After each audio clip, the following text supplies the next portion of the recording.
गुलाम जानदार के हुक्म पर आशिक अली का जनाजा लेकर जाता है और तदफीन के वक्त उनकी आखिरी रसूमात अदा करवा देता है।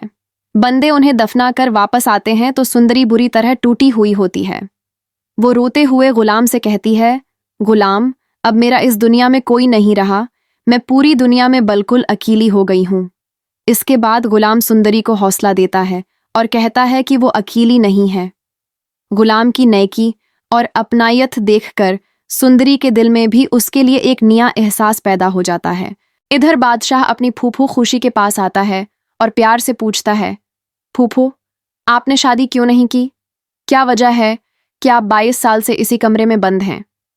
खुशी पहले तो उसे टालने की कोशिश करती है और कहती है कि अगर उसने सच बता दिया तो वो अपने ही खानदान वालों से नफरत करने लगेगा। मगर जब बादशाह उसे कसम देता है तो खुशी सारी रात का सच बता देती है। वो कहती है, मैं कराची पढ़ने गई थी, वहां मुझे आशिक अली पसंद आ गया था। हम दोनों बहुत खुश थे और हमारा बच्चा भी होने वाला था। फिर अचानक मुझे कुछ समझ नहीं आया। जब होश आया तो जानदार भाई आए और उन्होंने कहा कि हमारा बच्चा मर चुका है और आशिक अली मुझे तलाक देकर जा चुका है। लेकिन मेरा दिल आज भी इस बात पर यकीन नहीं करता कि आशिक अली मुझे छोड़ सकता है। खुशी को यह भी मालूम नहीं होता कि आशिक अली की मौत हो चुकी है। ये सुनकर बादशाह का खून खौल उठता है और वो वादा करता है, फूफो, मैं उन दोनों को ढूंढ निकालूंगा। फिर वो वहां से चला जाता है। इधर जानदार दाजी से कहता है, तुम्हें पता है आज गुलाम उसी लड़की को लेकर आया था जिसके बाप से हमने 22 साल पहले जबरदस्ती खुशी की तलाक करवाई थी। अगर ये राज खुल गया तो हम बर्बाद हो जाएंगे।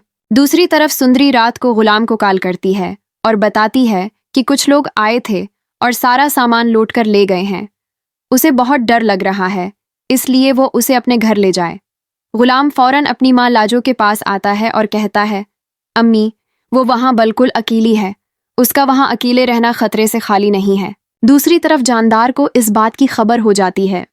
वो लाजो के क्वार्टर में आकर उसे धमकी देता है कि अगर उसने आशिक अली की हकीकत गुलाम को बताई तो उसका बेटा जान से मार दिया जाएगा।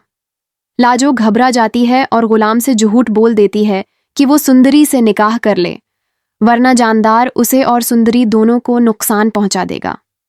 हालात के हाथों मजबूर होकर गुलाम और सुंदरी एक दूसरे से निकाह कर लेते हैं। कुछ दिन बाद बादशाह सुंदरी को ढूंढता हुआ कराची पहुंचता है। इत्तेफाक से उसे सुंदरी नजर आ जाती है।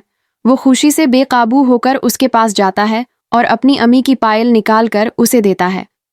सुंदरी हैरान होकर कहती है, तुमने अभी तक उसे संभाल कर रखा हुआ है?